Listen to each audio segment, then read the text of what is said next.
ব্যবসায় বাধা, কর্মে বাধা, সংসারে অশান্তি?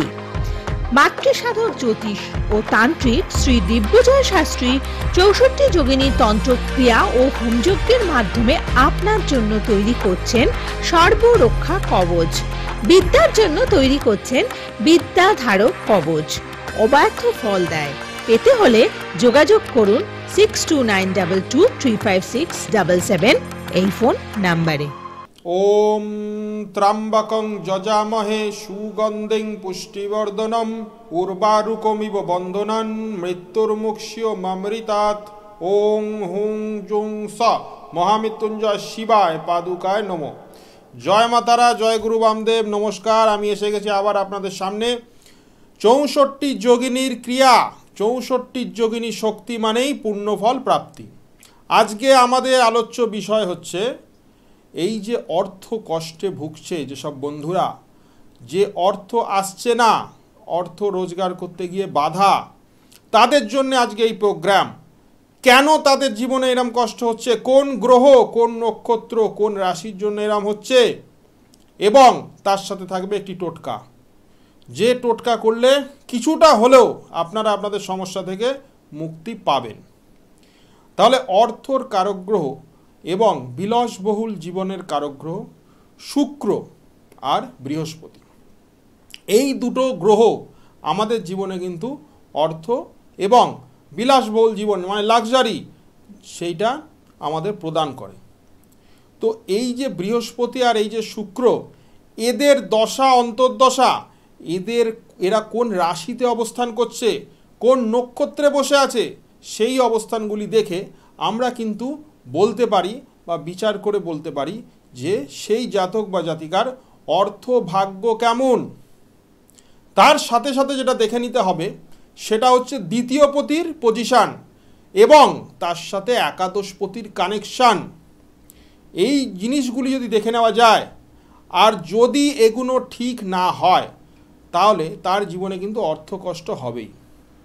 আর অর্থ কষ্টের জন্য অব্যর্থ প্রতিকার হচ্ছে 64 যোগিনীর প্রতিকার।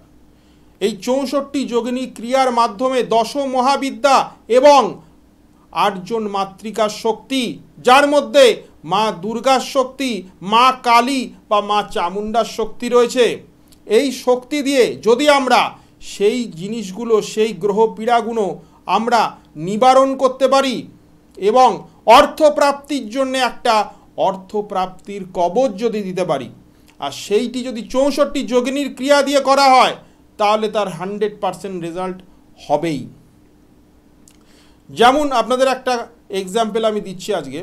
ধরুন শুক্র কারুর দ্বাদশ স্থানে অবস্থান করছে, দ্বাদশ পতির সাথে বসে আছে, তাহলে সেই ব্যক্তির অর্থ, যে অর্থটা আসছে সেটা কিন্তু সে রাখতে পারছে না, সেটা কিন্তু বেরিয়ে যাচ্ছে কোনো না কোনো প্রকারে।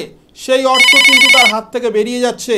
সে কিন্তু অর্থ রোজগার করেও, হ্যালো জয়মাতারা একটু ফোনটা ধরো, সে কিন্তু অর্থ রোজগার করেও সে নিজের ব্যাংক ব্যালেন্স বলুন বা নিজের শখ আহ্লাদ কিন্তু মেটাতে পারছে না। কেন? কারণ তার দ্বাদশপতির সাথে অর্থ কারকগ্রহ যে আছে তার একটা কানেকশান হয়ে গেছে। সেই জন্যই তার আজকে জীবনে এই প্রবলেম। আচ্ছা, ফোনে কে আছে একটু দেখে নি। জয়মাতারা, কে আছো? হ্যালো, আমি বাগুইহাটি থেকে বলছি। বাগুইহাটি থেকে বলছো, কার জন্য জানবে? মেয়ের জন্য। মেয়ের জন্য জানবে। মেয়ের নামটা? ঈশিতা দে। ঈশিতা? ঈশিকা দে। মেয়ের ডেট অফ বোস? আচ্ছা, বোস নয়, ঘোষ। ঘোষ, বাহ। মেয়ের ডেট অফ বার্থ বলো। 14 নভেম্বর 1997, দুপুর 1:07, কলকাতা। 14 নভেম্বর 1997, 14 নভেম্বর দুপুর 1:07, দুপুর 1:07 জন্ম। কোথায়? কলকাতায় জন্ম। আচ্ছা, কলকাতায় জন্ম।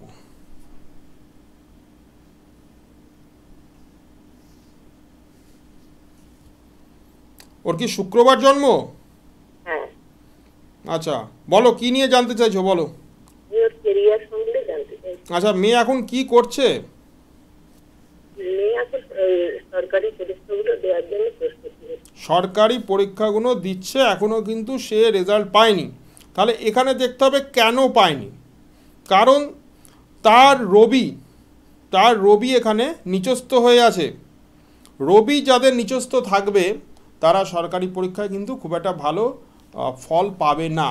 কারণ রবি হচ্ছে মান সম্মান যশ প্রজ্ঞা প্রতিজ্ঞা এবং সরকারি চাকরির কারক গ্রহ।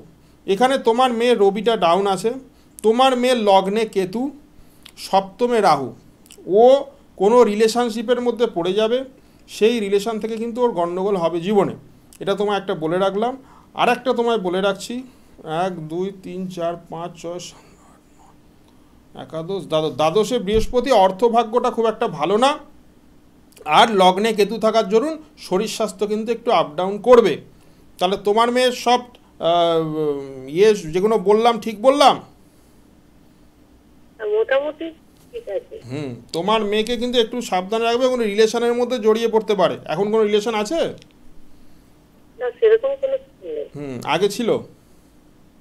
তা ঠিক জানি না। আচ্ছা, জানো না তো তাহলে সেটা জেনে নেবে, কারণ রিলেশনের জায়গাটা ডিস্টার্ব আছে। এবং বিয়ের যোগ তুমি কি এখন বিয়ের জন্য কি দেখাশোনা চলছে তোমার, দেখছো? না না। আচ্ছা, বিয়ের যোগ কিন্তু 2026-এর পর আছে এবং একটা ডিভোর্সের যোগ দেখা যায় ওর চার্টে। যদি পারো এটা একটু কাটিয়ে নিও। আর 2025-এর মে মাস অবধি কিন্তু ওর সময়টা খুব একটা ভালো নেই, একটা ফাঁড়া বা একটা দুর্ঘটনার যোগ আছে। যদি পারো এটা একটু কাটিয়ে নিও, ঠিক আছে? আমি তো শনিবার যাচ্ছি অমাবস্যায় তারাপীঠে, পারলে একটু যোগাযোগ করে নিও। কোনো চাকরির কোনো ইয়ে নেই? চাকরির এই মুহূর্তে আমি খুব একটা ভালো পজিশন দেখতে পাচ্ছি না। রবিটার তুমি একটু প্রতিকার করাও, আর তার সাথে সাথে তুমি বৃহস্পতিটার প্রতিকার করাও, তাহলে কিন্তু ওর 2025-এর লাস্টের দিকে কিন্তু ওর একটা চান্স হতে পারে। ঠিক আছে, ভালো থেকো, জয় মাতারা। আচ্ছা, যেটা বলছিলাম, যে অর্থ কারক গ্রহ আমাদের দ্বিতীয় পতি যদি অষ্টম, দ্বাদশ বা ষষ্ঠপতির সাথে কানেকশন করে, যদি তাদের নক্ষত্রে থাকে, অথবা যদি তাদের সাথে বসে থাকে, অথবা দৃষ্টি বিনিময় করে, তাহলে সেই জাতক বা জাতিকার অর্থভাগ্য কিন্তু খুব একটা ভালো হয় না। এবং অর্থস্থান যেটা আমরা দ্বিতীয় স্থান থেকে বিচার করি, সেই স্থানে যদি রাহু বসে থাকে, সেই রাহু যদি অশুভ নক্ষত্রে থাকে, বা কেতু যদি বসে থাকে, বা কেতু অশুভ নক্ষত্রে বসে থাকে, তাহলেও কিন্তু অর্থভাগ্য ভালো হয় না। এবং দেখতে হবে অর্থপতি, যে আমাদের দ্বিতীয় পতি, সে কোন স্থানে বসে আছে, যে কত ডিগ্রিতে বসে আছে, কোন নক্ষত্রে বসে আছে।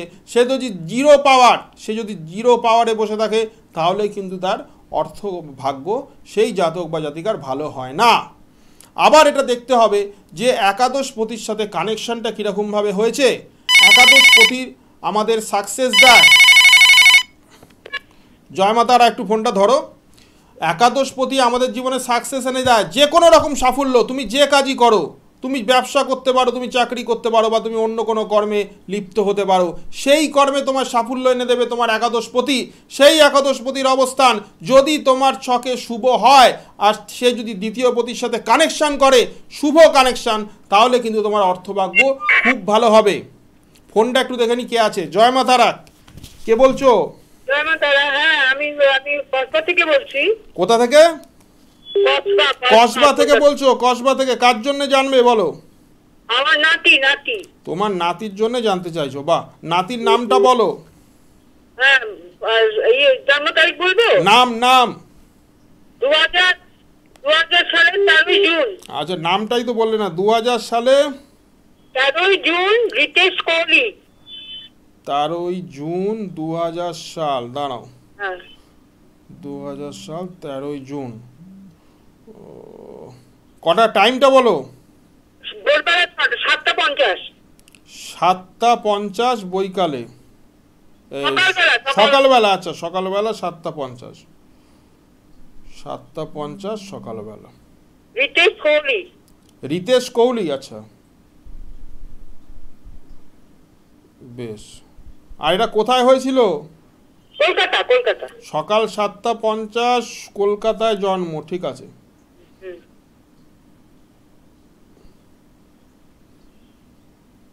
2000 সাল। আচ্ছা, মঙ্গলবার, জন্মবারটা কি মঙ্গলবার? হ্যাঁ হ্যাঁ হ্যাঁ হ্যাঁ, ইয়েস। ঠিক আছে। ওর দেখো দেবগণ, দেবগণ লগ্ন হচ্ছে ওর কর্কট লগ্ন, রাশি হচ্ছে ওর তুলা রাশি। কি জানতে হ্যাঁ, চাইছো ঠিক। বলো, কি জানতে চাইছো বলো? ওই এখন একটু লেখাপড়া হয়ে গেছে তো, এখন কর্মস্থান। লেখাপড়া কি নিয়ে করেছে? বিবিএ। বিবিএ করেছে। এখন কি কোনো চাকরি করছে, পেয়েছে চাকরি? এখন পেয়েছে মানে ওই কলেজ থেকে একটা অনলাইনে করছে। আচ্ছা, কলেজ থেকে অনলাইনে একটা চাকরি পেয়েছে, কিন্তু সেটা মনের মতো হচ্ছে না, তাই তো? না না না, হ্যাঁ। সেটা মনের মতো হবে না। আমি তোমায় বলে দিচ্ছি, শোনো। ওর চার্টে কেমোদ্রম দোষ আছে। কেমোদ্রম দোষ থাকলে তার জীবনে কেরিয়ার প্রচণ্ড ভালো লেভেলে হয় না, আপ ডাউন করে, 1 নম্বর। 2 নম্বর হচ্ছে ওর দশমপতি হচ্ছে রবি, সে পড়ে গেছে শনির সাথে, সে 20 যোগে আক্রান্ত হয়ে গেছে। তাই ওর চাকরির জায়গাটা কিন্তু খুব একটা ভালো না।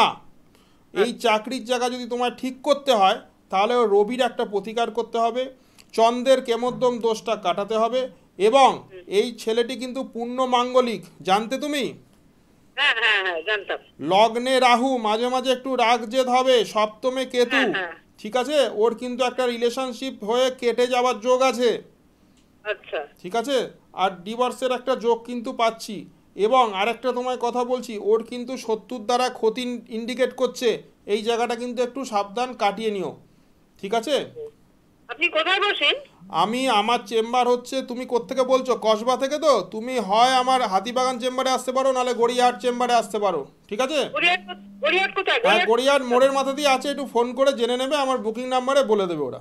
আচ্ছা, ঠিক আছে। বেশ, জয় মা তারা, ভালো থেকো, জয় মা তারা। জয় মাতা। আচ্ছা, আমরা যেটা বলছিলাম যে অনেকে আমার বুকিং নাম্বারে এই প্রোগ্রাম চলাকালীন ফোন করছে, তাদেরকে বলি যে বুকিং নাম্বারটা তাদের জন্যে যারা জীবনটাকে পাল্টে ফেলতে চাও, যারা জীবনে সাফল্যতা অর্জন করতে চাও। শুধু যারা ফোন করে জানতে চাও তারা কিন্তু স্টুডিওর নাম্বারে তোমাদের ফোন করে জানতে হবে। আর বুকিং নাম্বারটা তাদের জন্যই যারা জীবনটাকে পাল্টে দিতে চাও, যারা 64 যোগিনী ক্রিয়া অ্যাপ্লাই করে তাদের জীবনে যে যে জায়গাগুলো খামতি রয়েছে, যে যে জায়গাগুলো কমি রয়েছে, সেই জায়গা পরিপূর্ণ করে জীবনে সাকসেস পেতে যাও, তাদের জন্য হচ্ছে এই বুকিং নাম্বার। সেই সব মানুষগুলি যারা আমার সাথে তারাপীঠে গিয়ে বসে ওখানে সারা রাত জেগে আমি হোম করি, যজ্ঞ করি প্রত্যেক অমাবস্যায়। এই 30 তারিখ নভেম্বরের শনিবার যুক্ত অমাবস্যা আমি তারাপীঠে থাকবো, সেদিনকে আমি হোম যজ্ঞ করব। আর 64 যোগিনী ক্রিয়ার মাধ্যমে নানান সমস্যার সমাধান করছি। যারা যারা এরকম সমস্যায় ভুগছে, যারা যারা সবার কাছে গিয়েও কোনো ফল পাচ্ছে না, তারা তারা একবার শেষ চেষ্টা করে দেখুন, কারণ 64 যোগিনীর শক্তি যেখানে থাকবে সেখানে পূর্ণ ফল প্রাপ্তি হবেই। আজকের টোটকাটি আমি বলে দিচ্ছি। একটি সাদা কাগজ নেবে, সাদা কাগজে লাল কালি নয়, সাদা কাগজে সবুজ কালি দিয়ে তোমরা 22 11 22 11 এই 4টে সংখ্যা লিখবে। 22 11 22 11 দুবার করে লিখবে। লিখে সেই সাদা কাগজটা যে কোনো পূর্ণিমার রাত্রিরে নিজের ক্যাশ বাক্সে, অথবা তুমি যেখানে টাকা পয়সা রাখো, সেটা আলমারির লকার হতে পারে বা সিন্দুক হতে পারে, সেইখানে সাদা ওই কাগজটা মুড়ে রেখে দেবে। তারপর 45 দিনের মধ্যে দেখবে তোমার অর্থ আগমন শুরু হয়ে গেছে। যারা যারা অর্থ কষ্টে ভুগছো তারা তারাই টোটকাটি করে দেখো, ফল তোমরা পাবেই। আর আবারও বলছি, 30শে নভেম্বর আমি 64 যোগিনী ক্রিয়া করছি তারাপীঠ মহাশ্মশানে।